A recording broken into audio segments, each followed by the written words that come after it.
This is Sparta! 2007년 대한민국 남성들에게 식스팩 열풍을 일으켰던 화제의 영화 강렬한 남성미와 Persian! Come and get them! 전 세계 남성들의 오감을 자극했던 화려한 액션까지 기원전 5세기경 페르시아와 그리스 연합군의 수많은 전투 중 하나였던 테르모필레 전투를 모티브로 한 영화 300은 해당 전투에서 활약했던 스파르타의 정예부대 300명의 실화를 바탕으로 만들어진 잭 스나이더 감독의 야심찬 작품입니다. 열악한 수적 열세에도 끝까지 페르시아 군대에 맞서 활약했던 영화 속 300명의 스파르타인들은 실제 역사와 얼마나 달랐을까요? 오늘은 테르모필레의 전장 속으로 떠나봅니다.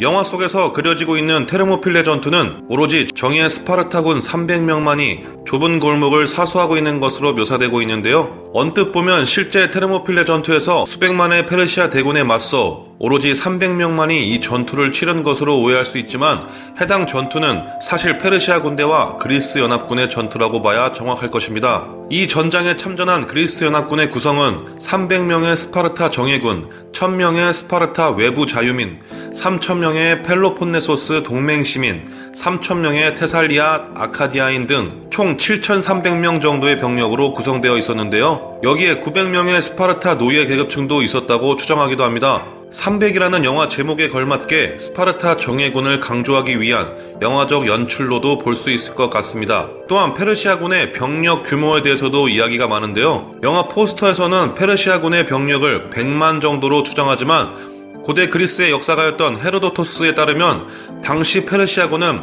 페르시아 군인만 210만, 자벽부 등을 합쳐 적어도 470만 이상이라는 초월적인 수치를 제시하고 있습니다. 그러나 고대 역사가들은 말이 안 되는 숫자라며 80만이라고 줄여잡기도 하는데요. 역사상 가장 많은 병력이 투입되었던 2차 대전 당시 독소 전쟁에서도 모두 모아 350만을 넘기는 수준이었는데 반해 지금보다 인구가 비교도 할 수 없을 정도로 적은 2000년 전에 단독으로 200만, 400만 가까이 하는 병력을 확보했다는 사실은 터무니없다는 것이 그들의 주장이라고 합니다. 영화 속 전투에서 그리고 있는 페르시아 군들은 반지의 제왕의 오쿠 군단을 연상시키는 기형적이고 야만적인 모습으로 묘사되고 있는데요. 각종 피어싱을 달고 다니거나 퇴폐적이고 향락적인 군대, 난데없는 거대 괴물들의 출현과 판타지적 요소가 가득한 마술사 같은 자들의 연출이나 힘 한번 못 써보고 병력이 엄청나게 열세한 적들에게 나가 떨어지는 연출은 심각한 과장이라고 생각되는데요. 실제 페르시아 군들은 당시 스파르타보다도 문화적, 경제적으로 앞서 있었으며 영화에서처럼 이렇게 군대 같지도 않은 오합지졸들이 아니었습니다. 그리고 영화 속에서 묘사되고 있는 군인들의 복식 또한 실제 역사와는 많이 다르다고 합니다. 실제 그리스 연합군은 전반적으로 페르시아보다 월등한 장비를 갖추고 있었다고 하는데요. 이는 병력 규모 면에서 큰 차이를 빚고 있는 것과 반비례한다고 할 수 있습니다. 수십 수백만이 넘는 군인들의 복식을 제대로 갖추기에는 분명히 무리가 있었을 것이라 판단되기에 영화 속에서 그려지고 있는 완전 무장의 페르시아 군인들과 망토 하나만 걸치고 있는 스파르타인들은 실제 역사로는 그 정반대라고 봐도 무리가 없을 것입니다. 절대 스파르타인들은 헐거벗은 팬티바람으로 전투에 임하지 않았다고 합니다. 또한 크세르크세스 제왕의 정예부대인 임무탈 군단의 묘사 또한 앞서 얘기한 연출의 맥을 함께 하는데요. 가면은 물론이고 가면 속 기형적인 괴물의 형태를 한 얼굴은 역시 역사적으로 봤을 때 허구라고 할 수 있습니다. 검은색은 고대 페르시아군의 복식으로 사용된 바가 없었으며 금속 마스크 역시 사용한 적이 없습니다.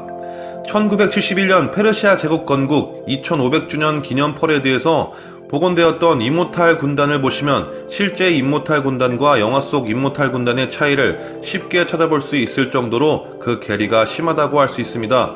이는 영화 속에서 그리고 있는 페르시아 기병의 완전 무장에서도 나타납니다.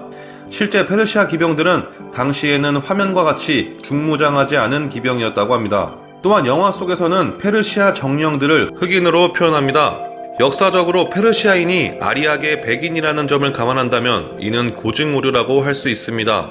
여담으로 해당 전투에서 스파르타 정예부대가 펼치는 액션 중 좁은 협곡에서 상대가 방심하는 틈을 타 방패로 밀어내 선두의 적을 긴 창으로 찌르고 다시 방패로 밀고 나가면서 조금씩 앞으로 전진하는 전술을 구사하는 것이 나오는데요. 실제로 이 전술은 팔랑크스라는 전술로 이는 실제로 고대 그리스의 보병방진으로 많이 활용되었던 전술이었다고 합니다. 방패와 창을 든 다수의 병사를 마치 고슴도치처럼 밀집 대형으로 배치하여 근접전을 벌이며 적을 압박하는 전술이라고 하는데요. 저는 이게 그냥 영화적 액션을 위해 고안해낸 것으로 알고 있었는데 실제 역사에서도 이런 전술을 활용했다니 조금 신기합니다. 그리고 영화 마지막에 결국 에피알테스에 의해 우회로를 알게 된 페르시아군은 거의 무혈점령하듯 300명의 스파르타 군인들을 포위하게 되는데요. 실제 역사에서도 에피알테스가 알려준 우회로를 이용해 그들을 제압한 것은 맞지만 그 우회로에서도 그리스군이 주둔하고 있었고 이 지역에서도 전투가 벌어졌다는 것이 실제 역사입니다. 하지만 병력 열세를 극복하지 못해 결국 뒤로 밀리게 되었고 영화처럼 그들은 포위를 당하고 장렬히 전사하게 됩니다. 또한 오로지 300명의 스파르타인들만 우회로를 통해 진입한 페르시아군들에 의해 포위당하고 최후를 맞는 것으로 연출되지만 실제로는 700여 명의 테스피아인들과 테베인들이 남아 끝까지 싸우다가 최후를 맞이했다고 전해집니다.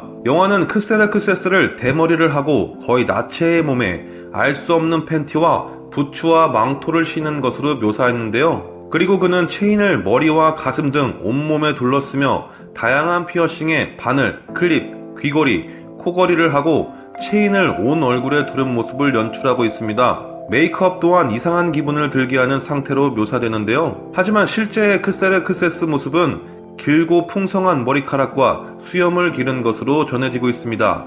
영화에서는 에포로스라는 5명의 제사장 비슷한 인물들이 나오는데요. 영화 속 에포로스들은 기영아처럼 생긴 괴물들이며 오컬트스러운 종교의 사제들이고 페르시아의 금에 매수되어 레오니다스의 발목을 잡는 한심스러운 존재들로 묘사되고 있습니다. 그러나 실제 역사상의 에포로스는 고대 그리스의 스파르타에서 운영되던 공직이었으며 스파르타의 왕과 함께 권력을 나눠 가진 민선 장관을 가리키는 용어로 5명으로 구성되었으며 시민의 선거에 의해 선출되는 이들이었습니다. 하지만 영화처럼 비밀 종교의 제사장들도 아니고 괴물들은 더더욱 아니었다고 합니다.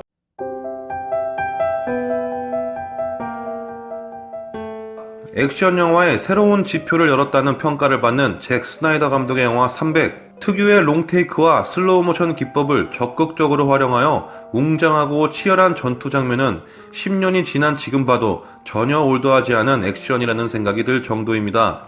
처음부터 끝까지 쉴 틈 없는 액션 장면이 펼쳐짐에도 전혀 질리지 않은 잭 스나이더 감독만의 흡입력은 그의 후속작을 기대하게 만드는 대목이기도 합니다. 영화 속 실화를 바탕으로 한 액션과 전투씬들과 그에 대한 역사를 분석해보았습니다. 재밌게 보셨다면 구독과 좋아요 부탁드리면서 영상 마치겠습니다. 더 재밌는 영상으로 돌아오겠습니다. 지금까지 갓범스였습니다.